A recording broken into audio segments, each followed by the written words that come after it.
నమస్కారం. ఎన్సీన్యూస్కి స్వాగతం. వార్తలకు వెళ్లే ముందుగా హెడ్లైన్స్. ప్రజావాణి సమస్యల పరిష్కారానికి సత్వర కృషి. ఫిర్యాదులను అధికారులకు బదిలీ చేసిన కలెక్టర్ రాజీవ్ గాంధీ హనుమంతు. ఇసపల్లిలో వికసిత్ భారత సంకల్ప యాత్ర కార్యక్రమాన్ని ప్రారంభించిన ప్రజా పంపిణీ శాఖ సంయుక్త కార్యదర్శి అశ్విని శ్రీవాస్తవ. సోమవారం సందర్భంగా సిద్ధులగుట్టపైకి పోటెత్తిన భక్తులు. ఆలయంలో పూజలు, అన్నదాన కార్యక్రమం. టీఆర్ఎస్ పార్టీ అధికారంలోకి రావడానికి మరింత కృషి చేస్తామని మీడియా సమావేశంలో మాజీ స్పీకర్ పోచారం శ్రీనివాసరెడ్డి. ప్రజావాణి కార్యక్రమానికి ప్రాధాన్యతనిస్తూ ఫిర్యాదులను సత్వరమే పరిష్కరించాలని కలెక్టర్ రాజీవ్ గాంధీ హనుమంతు అధికారులకు సూచించారు. సమీకృత జిల్లా కార్యాలయాల సముదాయ సమావేశ మందిరంలో సోమవారం నిర్వహించిన ప్రజావాణి కార్యక్రమానికి 63 ఫిర్యాదులు అందాయి. జిల్లాలోని వివిధ ప్రాంతాల నుండి వచ్చిన ఫిర్యాదుదారులు తమ సమస్యలను కలెక్టర్తో పాటు అదనపు కలెక్టర్ చిత్రా మిశ్రా, యాదిరెడ్డి, నగరపాలక సంస్థ commissioner Makarand, DRDO Chander, DPO Jayasudha, Nizamabad RDO Rajendra కుమార్లకు విన్నవిస్తూ ఆర్జీలు సమర్పించారు. కాగా ఆర్జీలను పెండింగ్లో పెట్టకుండా ఎప్పటికప్పుడు పరిశీలన జరుపుతూ సమస్యలను పరిష్కరించాలని కలెక్టర్ అధికారులను ఆదేశించారు. ప్రజా సమస్యల సత్వర పరిష్కారం కోసం రాష్ట్ర స్థాయిలో హైదరాబాద్లో నిర్వహిస్తున్న ప్రజావాణి కార్యక్రమం సందర్భంగా జిల్లాకు సంబంధించి ప్రజలు అందించే వినతులపై సంబంధిత శాఖల జిల్లా అధికారులు తక్షణమే స్పందిస్తూ వాటిని పరిష్కరించాలని కలెక్టర్ రాజీవ్ గాంధీ హనుమంతు ఆదేశించారు. రాష్ట్ర స్థాయి ప్రజావాణి కార్యక్రమం వినతులను శాఖల వారీగా పంపించడం జరుగుతుందని వాటిని వెంట పరిశీలిస్తూ పరిష్కరించాలని సూచించారు. వినతులపై చేపట్టిన చర్యల గురించి వివరిస్తూ సమగ్ర నివేదికలు పంపించాలన్నారు. ఒకవేళ వినతులు పరిష్కారం కానట్లయితే అందుకు గల కారణాలు తెలియజేయాలని సూచించారు. ప్రజావాణి వినతులపై చేపట్టిన చర్యలకు సంబంధించి ఇకపై వారం సమీక్ష నిర్వహిస్తామని కలెక్టర్ తెలిపారు. కేంద్ర ప్రభుత్వం అమలు చేస్తున్న సంక్షేమ అభివృద్ధి పథకాలు అట్టడుగు వర్గాల వారికి అందేలా కృషి చేయాలని ఆహార మరియు ప్రజా పంపిణీ శాఖ సంయుక్త కార్యదర్శి అశ్విని శ్రీవాస్తవ అన్నారు. ఆర్మూర్ మండలంలోని ఇసపల్లి గ్రామంలో వికసిత్ భారత్ సంకల్ప యాత్ర కార్యక్రమాన్ని నిర్వహించారు. ఈ కార్యక్రమానికి ఆహార మరియు ప్రజా పంపిణీ శాఖ సంయుక్త కార్యదర్శి అశ్విని శ్రీవాస్తవ ముఖ్య అతిథిగా హాజరయ్యారు. ఈ సందర్భంగా ఆయన మాట్లాడుతూ అర్హులైన ప్రతి ఒక్కరూ సంక్షేమ పథకాలను సద్వినియోగం చేసుకోవాలని సూచించారు. అధికారులు సైతం కేంద్ర ప్రభుత్వం అమలు చేస్తున్న పథకాలపై ప్రజలకు అవగాహన కల్పించాలన్నారు. ఈ కార్యక్రమంలో RDO Vinod Kumar, central bureau of communication field publicity officer Dharmanayak, MDO Srinivas, sarpanch Deevena, ప్రజాప్రతినిధులు, అధికారులు, సిబ్బంది, గ్రామస్తులు తదితరులున్నారు. ఆర్మూర్ పట్టణంలోని నవనాథ సిద్ధులగుట్టపై సోమవారం సందర్భంగా ప్రత్యేక పూజలు, అభిషేకాలు నిర్వహించారు. నందీశ్వర మహారాజ్ ఆధ్వర్యంలో స్వామివారి పల్లకి సేవ, భజన కార్యక్రమాలతో కన్నుల పండుగ కొనసాగింది. ఆలయ కమిటీ ఆధ్వర్యంలో చేపట్టిన అన్నదాన కార్యక్రమంలో భక్తులు పాల్గొని అన్నప్రసాదాలు స్వీకరించారు. ఈ సందర్భంగా ఆలయ కమిటీ సభ్యులు మాట్లాడుతూ ప్రతి సోమవారం నవనాథ సిద్ధులగుట్టపై ప్రత్యేక పూజలు, అభిషేకాలు, పల్లకి సేవతో పాటు పెద్ద ఎత్తున అన్నదాన కార్యక్రమాన్ని నిర్వహించడం జరుగుతుందని, అన్నదాన కార్యక్రమంలో పాల్గొనే భక్తులు ఆలయ కమిటీని సంప్రదించాలని తెలిపారు. ఈ కార్యక్రమంలో ఆలయ కమిటీ సభ్యులు, ఆలయ అర్చకులు, భజన మండలి సభ్యులు, సేవా సమితి సభ్యులు, భక్తులు తదితరులున్నారు.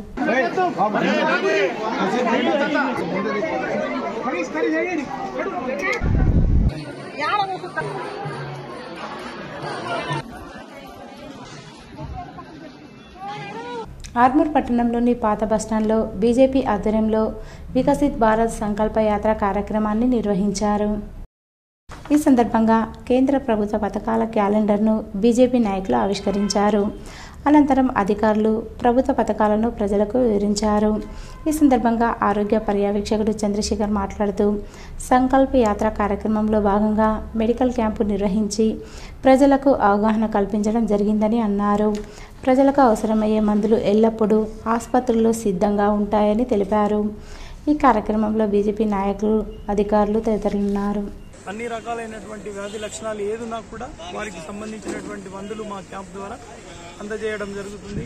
అలాగే మన పట్టణ ఆరోగ్య కేంద్రంలో కూడా మన హెల్త్ సర్వీసెస్ నిర్వహిస్తూ ఉంటాము. ఇక్కడ మనకు అందుబాటులో అన్ని రకాల మందులు ఉన్నాయి. అలాగే ఆరోగ్య పరీక్షలు ప్రతిరోజు ఉదయం 9 గంటలకు మన అర్బన్ హెల్త్ సెంటర్లో టెస్టులు చేయబడతాయి. ప్రజలందరూ కూడా ఈ యొక్క అవకాశాన్ని ఆర్మూర్ మున్సిపల్ పరిధిలోని పెరికిట్ శివార్లో గల భీమన్న ఆలయంలో నిజామాబాద్ జిల్లా ఆదివాసీ నాయక్పోడు ఉద్యోగుల సేవా సంఘం ఎన్నికలను నిర్వహించారు.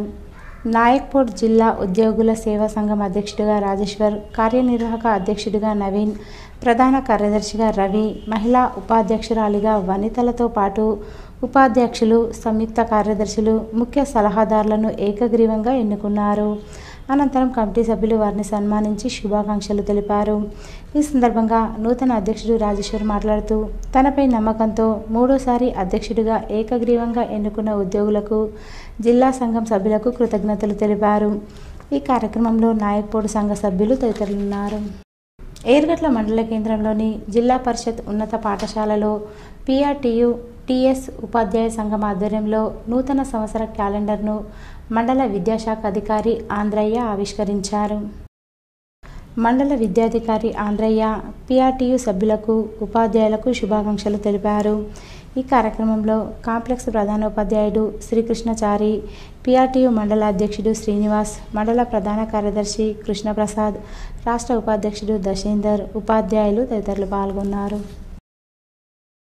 మూర్తాడ్ మండలంలోని ధర్మోరా ప్రభుత్వ పాఠశాలలో ఉన్నతి లక్ష్యం కార్యక్రమాల అమలు తీరుపై మండల నోడల్ అధికారి సమ్మిరెడ్డి పర్యటించారు.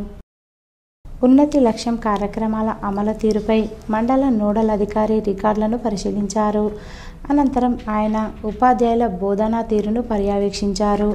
పాఠశాల ఉపాధ్యాయ బృందం పనితీరును సాయంత్రం వరకు పరిశీలించారు.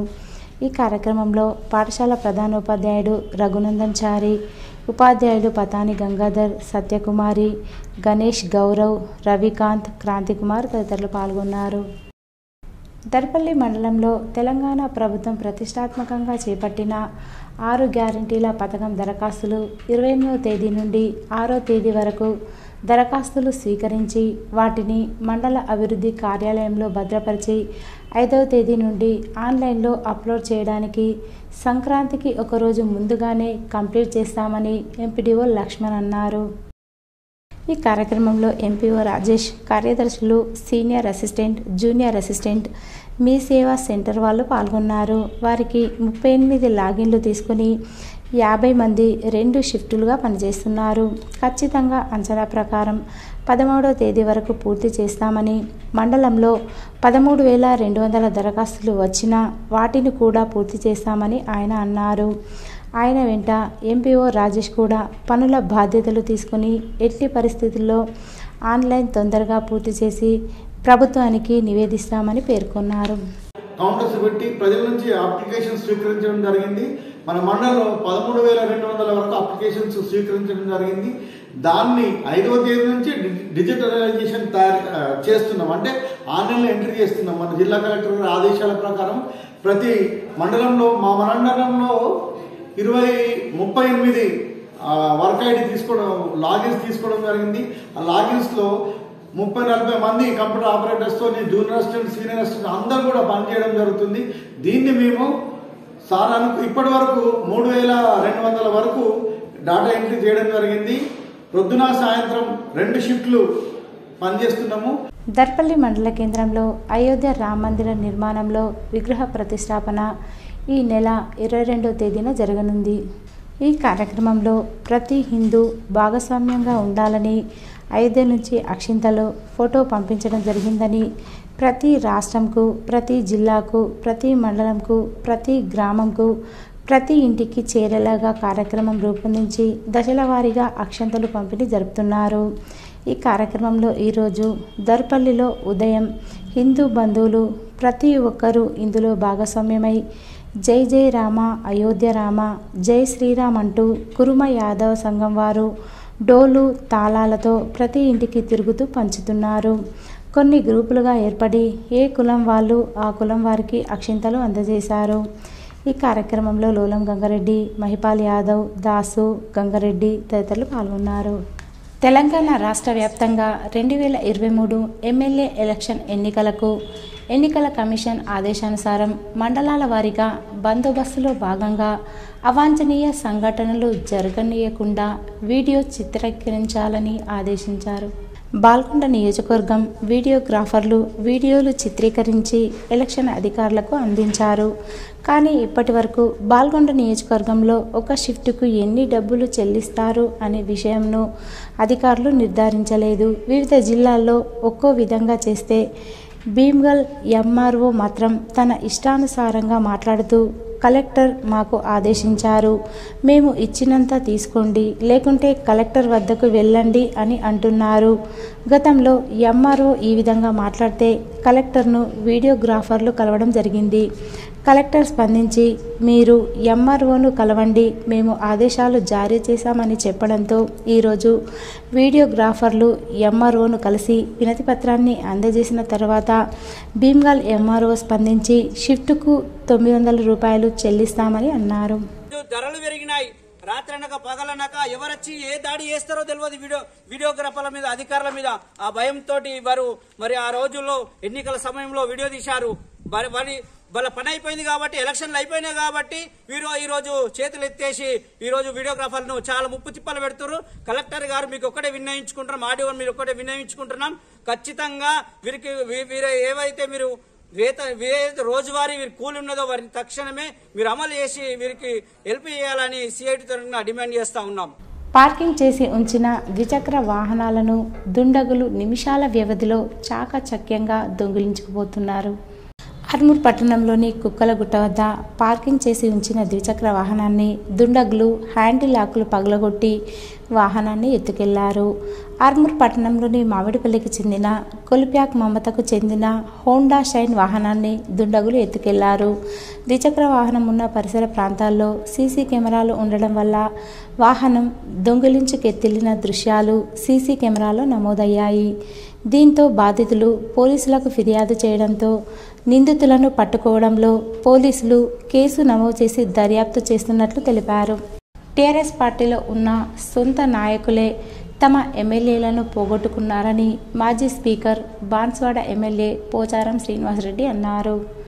బీఆర్ఎస్ భవన్లో జరిగిన జహీరాబాద్ పార్లమెంట్ సన్నాహక సమావేశంలో మాట్లాడారు. సంఖ్యాపరంగా కాంగ్రెస్ గెలవచ్చు, కానీ నైతికంగా బీఆర్ఎస్ గెలిచిందన్నారు. బీఆర్ఎస్ పార్టీలో ఉంటూ కొందరు సొంత అభ్యర్థులనే ఓడించుకున్నారని పేర్కొన్నారు. కాంగ్రెస్లో ఎవరు సమర్థులు ఉన్నారని ప్రజలు ఓట్లు వేశారు. ఇది కార్యకర్తల తప్పు కాదని పోచారం చెప్పారు. నాయకులుగా మనమే బాధ్యత వహించాలన్నారు. నాయకులు నిత్యం ప్రజల్లోనే ఉండాలన్నారు. బీఆర్ఎస్కు ఉన్న కేడర్ ఇతర పార్టీకి లేదని స్పష్టం చేశారు. కేసీఆర్ సీఎం కానందుకు ప్రజలు బాధపడుతున్నారని, కష్టపడి పనిచేస్తే బీఆర్ఎస్కు 16 పార్లమెంట్ సీట్లు రావడం కష్టమేమీ కాదన్నారు. గ్రూపు తగాదాలను స్వస్తి పలికి సమిష్టిగా పనిచేయాలని పిలుపునిచ్చారు. కాంగ్రెస్ ప్రభుత్వం ఎన్నికల్లో ప్రజలకు ఇచ్చిన హామీలను వెంటనే అమలు చేయాలన్నారు. ప్రజాస్వామ్యంలో ప్రజలు ఇచ్చిన తీర్పును అందరూ గౌరవించాలని, అదేవిధంగా గెలిచిన పార్టీలు కూడా ప్రజలకు ఇచ్చిన హామీలను అమలు చేసి మాట నిలబెట్టుకోవాలని, అది వారి బాధ్యత అన్నారు. కాంగ్రెస్ ప్రభుత్వం వచ్చి నెల రోజులైందని, సమీక్షల పేరుతో పరిపాలన గాలికి వదిలేశారని అన్నారు. విలువైన సమయాన్ని ఢిల్లీ, హైదరాబాద్ మధ్య తిరగడానికి వెచ్చిస్తున్నారని విమర్శించారు. కొత్త పథకాలు దేవుడెరుగు, అమలులో ఉన్న పథకాలను వదిలేస్తున్నారని తెలిపారు. నూతన ప్రభుత్వం ఏదైనా గత ప్రభుత్వాల పథకాలను గౌరవిస్తూ అదనంగా కొత్త పథకాలను అమలు చేయాలన్నారు. నువ్వు ఏదైనా కొత్త హామీలు ఇస్తే వాటిని అమలు చేసేటువంటి ప్రయత్నం చేయాలి, కానీ చాతగానితనాన్ని నిరూపించుకోవడానికి కొత్తదేం లేదు, కానీ ఉన్న రద్దుపరుస్తూ ఉన్నారు. ఉదాహరణకి ఇలా గృహలక్ష్మి పథకం మొదలైంది పోయిన గవర్నమెంట్లో. సో ఎన్నికల కంటే ముందు బీఆర్ఎస్ గవర్నమెంట్ గృహలక్ష్మి పథకాన్ని ప్రారంభించింది. 4 లక్షలకు టార్గెట్ ఇస్తే అందులో కలెక్టర్లు 2,12,095 ఇళ్లకు మంజూరు ఇచ్చారు. దాని జీఓఎంఎస్ నెంబర్ 48 ద్వారా మన 30 తారీఖు రద్దుపరిచారు. బిల్కిస్ బిను కేసు తీర్పును జిల్లా ఎమ్మెల్సీ కల్వకుంట్ల కవిత స్వాగతించారు. మహిళల పట్ల నిబద్ధత విషయంలో సుప్రీంకోర్టు తీర్పు బలమైన సందేశాన్నిస్తుందని తెలిపారు. ఇలాంటి ప్రతి తీర్పు మహిళలకు అండగా నిలుస్తుందనడానికి ఉదాహరణ అని అభిప్రాయపడ్డారు. న్యాయం గెలిచిందని స్పష్టం చేశారు. కాగా బిల్కిస్ బానో దోషులను ముందస్తు విడుదల చేస్తూ గుజరాత్ ప్రభుత్వం జారీ చేసిన ఉత్తర్వులు సరికాదని వాటిని రద్దు చేయాలని కోరుతూ గతేడాది మే నెలలో అప్పటి సుప్రీంకోర్టు ప్రధాన న్యాయమూర్తి జస్టిస్ ఎన్వి రమణకు ఎమ్మెల్సీ కవిత లేఖ రాసిన సంగతి తెలిసిందే. జిల్లాలో కరోనా కేసులు పెరుగుతున్న తరుణంలో వైద్య ఆరోగ్య శాఖ అప్రమత్తమైంది. ప్రస్తుతం దేశంలో 4002 కేసులు యాక్టివ్గా ఉన్నాయి. గత 24 గంటల వ్యవధిలో 648 మంది కోలుకున్నారు. దీంతో మహమ్మారి నుంచి ఇప్పటి వరకు కోలుకున్న వారి సంఖ్య 44,481,341కి పెరిగింది. నిన్న ఒక్కరోజే 4 మరణాలు నమోదయ్యాయి. కేరళలో 2, కర్ణాటక, త్రిపురలో ఒక్కొక్కరు చొప్పున మరణించారు. దీంతో దేశంలో కోవిడ్ కారణంగా మరణించిన వారి సంఖ్య 5,33,396కి చేరింది. ప్రస్తుతం దేశంలో 0.01% మాత్రమే యాక్టివ్ కేసులు ఉన్నాయని కేంద్ర ఆరోగ్య మంత్రిత్వ శాఖ వెల్లడించింది. రికవరీ రేటు 98.81% కాగా మరణాల రేటు 1.18%గా ఉన్నట్లు పేర్కొంది. ఇక ఇప్పటి వరకు దేశవ్యాప్తంగా 220.67 కోట్ల కరోనా వ్యాక్సిన్ డోసులు పంపిణీ చేసినట్లు వెల్లడించింది. టీఈటీ ఆధ్వర్యంలో ఉపాధ్యాయ సంఘం క్యాలెండర్ను ఎంపీపీ పస్కా నర్సయ్య ఆవిష్కరించారు. ప్రస్తుతం టీచర్ల ప్రమోషన్లకు టెట్ క్వాలిఫై తప్పనిసరి. దీంతో వారికి ఇబ్బంది లేకుండా వేసవి సెలవుల్లో పరీక్ష పెడితే బెటర్ అని ఆఫీసర్లు యోచిస్తున్నారు. రాష్ట్రంలో చివరిసారిగా గతేడాది సెప్టెంబర్ 15న టెట్ నిర్వహించారు. ఇటీవల కాంగ్రెస్ అధికారంలోకి రావడంతో మెగా డిఎస్సి అంశం తెరమీదికి వచ్చింది. ఇప్పటికే గత సర్కారు రిలీజ్ చేసిన డిఎస్సి నోటిఫికేషన్కు మరిన్ని పోస్టులు యాడ్ చేసి సప్లిమెంటరీ నోటిఫికేషన్ రిలీజ్ చేయాలని రాష్ట్ర సర్కారు యోచిస్తుంది. ఈ క్రమంలో టెట్ నిర్వహిస్తే ఎక్కువ మందికి ఉపయోగపడుతుందని భావిస్తోంది. ఇటీవల విద్యాశాఖ అధికారులతో సీఎం రేవంత్ రెడ్డి రివ్యూ నిర్వహించగా మెగా డిఎస్సి టెట్ నిర్వహణపై చర్చ జరిగింది. సాధ్యమైనంత త్వరగా వీటిని నిర్వహించాలని అధికారులను ఆయన ఆదేశించారు. ఈ నేపథ్యంలో ముందుగా టెట్ పెట్టాలని ఆఫీసర్లు భావిస్తున్నారు. ఈ పరీక్షకు నిరుద్యోగులతో పాటు టీచర్లు హాజరు కానుండడంతో వారందరినీ దృష్టిలో పెట్టుకుని షెడ్యూల్ రెడీ చేయాల్సి ఉంది. ఏప్రిల్ లేదా మే నెలలో టెట్ నిర్వహించాలని విద్యాశాఖ ఆఫీసర్లు భావిస్తున్నారు. కామారెడ్డిలో స్కూల్ గేమ్స్ ఫెడరేషన్ ఆధ్వర్యంలో జరిగిన క్రీడలను కామారెడ్డి ఎమ్మెల్యే వెంకట రమణారెడ్డి ప్రారంభించారు. కామారెడ్డిలో ఎస్జీఎఫ్ 67వ జాతీయ స్థాయి కబడ్డీ అండర్-17 క్రీడల పోటీలను ఎమ్మెల్యే కాటిపల్లి వెంకట రమణారెడ్డి ముఖ్య అతిథిగా హాజరై ప్రారంభించారు. ఈ క్రీడా పోటీల్లో వివిధ రాష్ట్రాలకు చెందిన క్రీడాకారులు హాజరయ్యారు. ఈరోజు వార్తల్లోని హెడ్లైన్స్ మరోసారి. ప్రజావాణి సమస్యల పరిష్కారానికి సత్వర కృషి. ఫిర్యాదులను అధికారులకు బదిలీ చేసిన కలెక్టర్ రాజీవ్ గాంధీ హనుమంతు.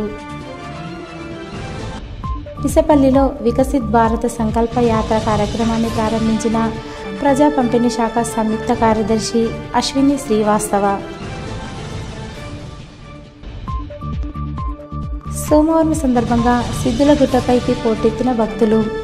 ఆలయంలో పూజలు, అన్నదాన కార్యక్రమం. టీఆర్ఎస్ పార్టీ అధికారంలోకి రావడానికి మరింత కృషి చేస్తామని మీడియా సమావేశంలో మాజీ స్పీకర్ పోచారం శ్రీనివాసరెడ్డి. ఇవి ఈరోజు బులెటిన్లోని విశేషాలు. తిరిగి వచ్చే బులెటిన్లో కలుసుకుందాం. అంతవరకు సెలవు. నమస్కారం.